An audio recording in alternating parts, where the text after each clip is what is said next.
I'm Mike. And I'm Medlock. Welcome to the first episode of Beer and Shenanigans, where today we're going to talk about our first two beers, and we're going to talk about two beers each episode.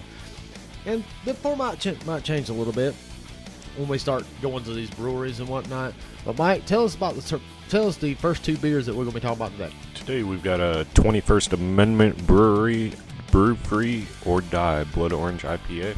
And the second one we have is Anderson Valley Brewery, which is a Cherry Gose. So thank you for downloading this episode and future episodes. Don't forget to hit the subscribe button and give us a 5-star rating if we deserve it. So let's see what we have on tap today. Sit back and relax and see what we have on tap. Mike, tell us about our first beer today. All right, as I said, this is 21st Amendment Brewery. It's called Brew Free or Die Blood Orange IPA.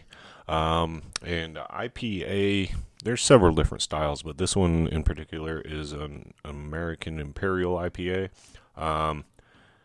Basically, it's an IPA style. If you don't know what that is, it's basically very hop heavy. And we'll get into a little bit more of that later, but this one in particular is 7% average on the alcohol content. IBUs are 70. The brewery is located in San Leandro, California. Of course, you can go to the 21stamendment.com website. It's meant to be drunk out of a tulip-style glass. Tell us a little bit about the tulip glass. What it does, or why it's the type of glass to go along with that. Well, there are several different types of glasses you can drink beer out of, and to be honest, I don't know who decides what glasses you're supposed to put which beer into, but whatever. A tulip-style glass is a stemmed glass, obviously tulip-shaped. The top of the glass pushes out a bit to form a lip in order to capture the head, and the body is kind of round and bulbous. Is that a word? It is now. Oh, okay. There's different styles and that is considered best out of a tulip glass, and this one happens to be one of them. It supposedly captures and enhances the volatile chemicals while it induces and supports a large foamy head. So in other words, if you got an IPA, get a tulip glass, is what we're saying. Or that's what you're supposed to drink it out of. Now, Mike and I are going to be drinking it out of a flight set. We bought a flight set, and it's the 5-ounce glasses that when you go to these restaurants and you say, hey, give me a flight, you're going to get these taster glasses. So we're splitting a 12-ounce beer each week, and we're going to taste it. So, Mike, tell us a little bit about what the website, 21stamendment.com, tells about the Blood Orange IPA. So their website describes this one as using 4 hop varieties and 7 blood oranges. Well, never mind. I read that wrong. Let me try again. It says 4 hop varieties and 7 blood oranges ago. Apparently we're telling a story here. Our founders brought forth into this brewery a new beer, conceived in liberty and dedicated to the proposition that not all IPAs are created equal, because sometimes real fruit just makes things even more delicious. And then it goes on to say, brewed like our original Brew Free or Die IPA, this beer has an abundance of fresh blood orange puree and a twist of citrusy dry hops. It's refreshingly different. As Abe would say, Abraham Lincoln, whatever you are, be a good one. Now, I'm going to tell you, I'm sitting across from Mike in the studio here, and he is not Abraham Lincoln, and that was not the Gettysburg Address. But, hey, high five anyway, Mike. So, tell us a little bit. They actually do give the ingredients, some of the malts, the hops, and everything. Give us kind of a good idea of what goes into this. So, as some of you may know, there is a great many varieties of malt and hops. We're not going to get too much into that today, but maybe in a later episode we might get further into it. But in this particular beer, they use a 2-row pale malt, a Munich malt, and a caramalt. The hops are Centennial, Chinook, Cascade, and Amarillo malts.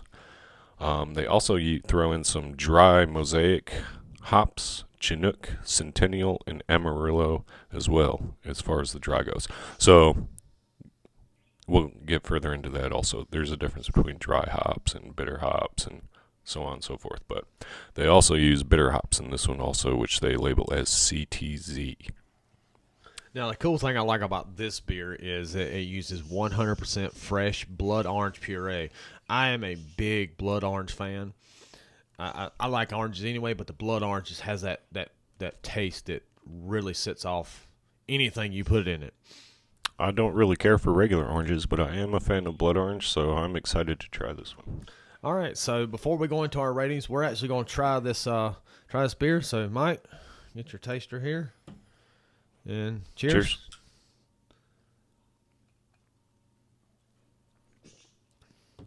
Now, first sip.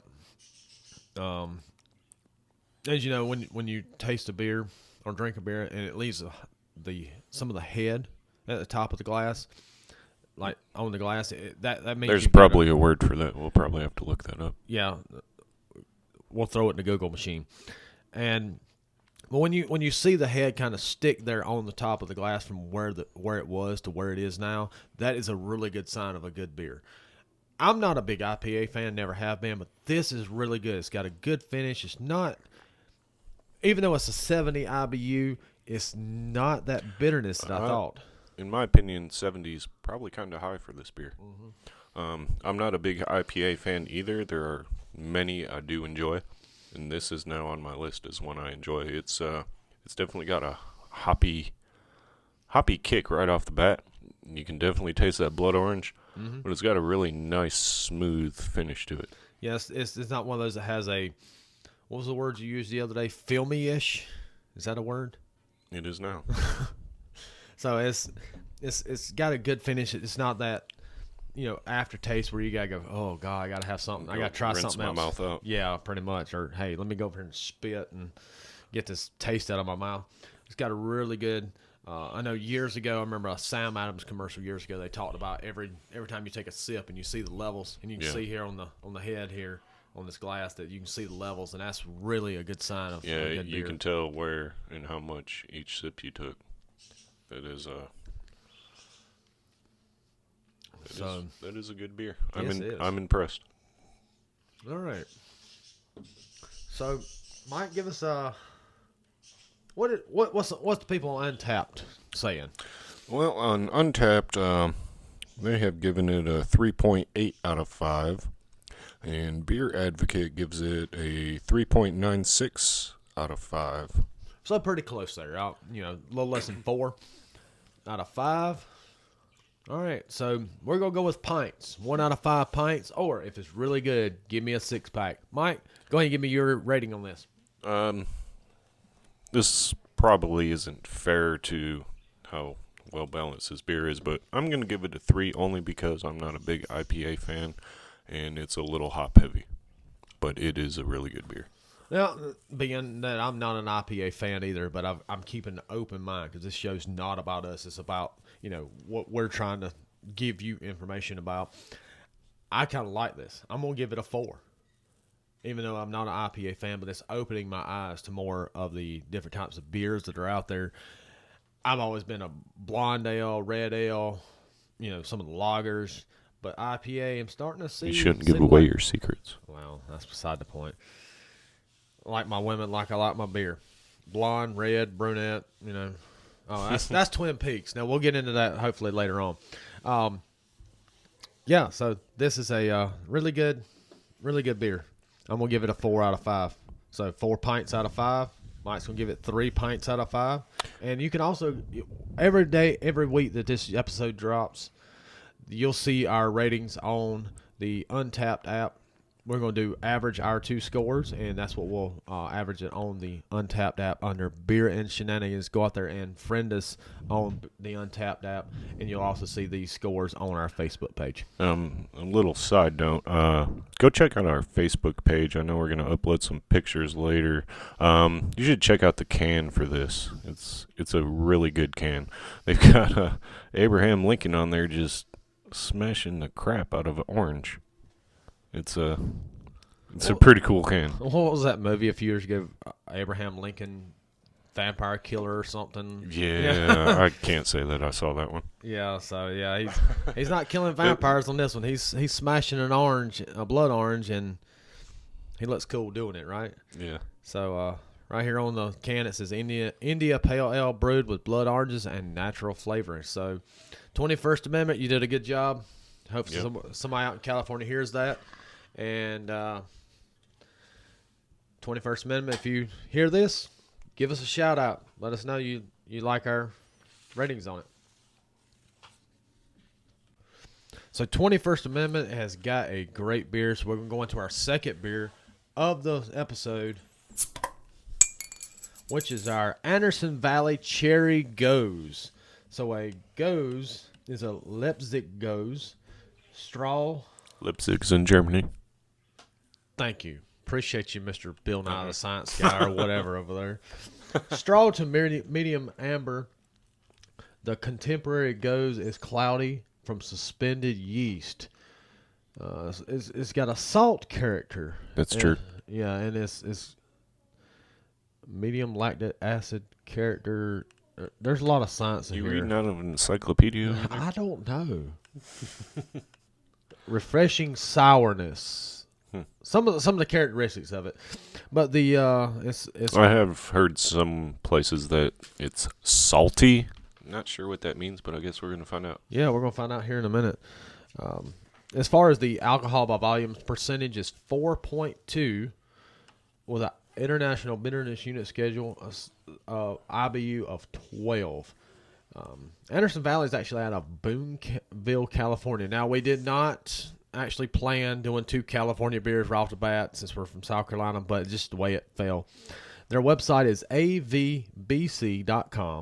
The style, again, is Leipzig Gose. It is a rotating. And that's the other thing. The 21st Amendment Blood Orange IPA is also a rotating, so it's not going to be a year-round thing. That seems to be common when you get into these fruit-enhanced beers, because obviously that fruit's not always available. Now, the glass is one of our more common glasses. A Pilsner glass is typically got a tall, slender, and tapered 12-ounce glass shaped like a trumpet at times that captures the sparkling evanescence and colors of a Pils while maintaining the head. It showcases the color, clarity, carbonation, promotes head retention, and enhances volatiles. Don't laugh. That's not funny. Don't go there. All right. All right. So, according to the avbc.com website, Anderson Valley's website, brewed with juice from Montmorency, sour cherries from Michigan. Interesting fact. Oh, here we go. Michigan is one of the top cherry producing regions in the United States. Okay. Well, continue. That's good. Well, Mike's from Michigan, so we'll give him a little something there. You know, that's probably why I'm addicted to cherries. Especially the tart sour ones. Yeah, which happens to be in this beer. If y'all know Mike like I do, he is tart and sour all the time. Anyway, so this kettle soured beer is a melange of flavors and aromas. Bright cherry flavors mingle with the salty tartness. That's the saltiness we was talking about. There we go. Of the Gose to create a uniquely complex and refreshing drinking experience. Yep. The malts in it is Cara Crystal and wheat, and the hops is Bravo. And this is all according to Anderson Valley's website. Got a quick question. Okay. What is melange? Is she related to Beyonce? I don't know. I'm hoping I said that word right. Now, like I said, I'm from South Carolina. I might butcher a few words. Not everybody speaks the Southern dialect. You know what I mean? But just looking at the beer here, it's a good. It's got a haze. It's almost a peach color. Yeah, it's like a peach color. But it is cloudy. It is cloudy. Yeah, kind of a peachish, reddish color almost. Yeah. So let's try it out. You can actually see the carbonation bubbles rising to the top of the beer. Yes, That's not something you commonly see no, and as clearly as in this one. It's a very, very good sign. It almost looks like a champagne. Yeah, I can actually smell the cherries in it and the hops. So, all right, Mike, cheers. Let's try it out. I can taste the saltiness. Yep, it's not an overpowering. It actually balances nice with the sour. Yes, to the cherries, I think. The same thing with IPAs. I'm not a big IPA fan. I'm not a big sour fan, but that saltiness and sour kind of gives it that good mixture. The cherries really in it, good, you can taste balance. the tartness. The tartness of the cherries is really good. Not an overbearing hoppiness. I can taste some hops, but not like an IPA. No, it's definitely, this would be something I could drink on a hot summer afternoon, and it'd be refreshing. It's Yeah, really good. very interesting array of flavors in this one. Definitely the cherries, like you said. There's not much hops there. I don't really taste any malts whatsoever. That says they're there though. Yeah, they must be in there. But it's good. It's a good combination of the flavor and the whole all over kind It's got of a good clean finish too. There's not really an aftertaste at all. No, it's not the sour aftertaste. You do have that sourness, but the cherries and the saltiness kind of finish it out and kind of cleanse the palate for you just a little bit. Yeah, that's exactly what I was thinking too. So Untapped, very interesting. Yes, it is. Untapped's gonna give it a 3.63 out of 5, and Beer Advocate gives it a 3.87 out of 5. All right, so Mike, go ahead and tell us how many pints you gonna give it.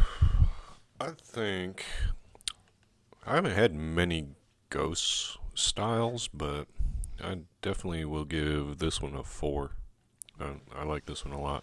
I'm gonna agree with you. I'm gonna go with a 4 also because I haven't had many Gose to actually compare it to. Yeah. So I'm gonna give it a 4 out of 5 pints. And hey, if you disagree with that and think we're wrong and you think it should be higher, shout out to us on Facebook and Twitter, or send us an email. Anderson Valley. There again, if you hear this, please give us some information. Contact us, beerandshenaniganspodcast.com. Let us know that we missed something, or you want to add some more information to it. Yeah. Or We might change our opinion after we've had more Gose styles too. Who knows? yes, this is true. We may. We don't really have much of this style to compare it to, so there you go. You know, we may come back and say, hey, let's Revisit this one. Yes, that's a very good idea. Any beer we may revisit just to see if our taste buds have changed any. So with that being said, that's our 2 beers. Mike, do you want to add anything to anything we've went over today? I don't believe so. Okay, I think we got 2 good ones today. Yeah, that was really good. And where we find most of our beer is Total Wine. You can go to TotalWine.com. They are not a sponsor of the show, but we just we've always enjoyed going there and seeing all the different styles. Yeah, they've got the biggest selection in the area we're in, so that's why we go there. Again, South Carolina's backwards, so we don't have that many beer stores around. But TotalWine.com is where you can find a lot of the beers that we are finding today. Depends on the area that you're in. I know I think we're headquartered in South Carolina. Not South Carolina, I'm sorry. California. We're in South Carolina. So, depending on the area that you're in, you may find a lot different beers than we're at, that we have here in South Carolina. So, if you decide you want to say, hey, you missed one or whatever, but we can't find it, give us a shout. And in the future, we're going to focus more heavily on local breweries as well, because we do have quite a few here. So we'll definitely get into that as well. But if you are a brewery outside somewhere and would like for us to come out, give us a shout. We'll see what we can work out later on down the road. But I just want to give you a reminder that if you are going to go to Total Wine or go to your local brewery, if you don't want to hear this sound, We remind you not to drink and drive. Please drink responsibly and always have the designated driver. And that's what we have on tap. Don't forget to spread the word about the show and hit the subscribe button and leave us a 5-star rating. I'm Mike. And I'm Medlock, and this has been Beer and Shenanigans.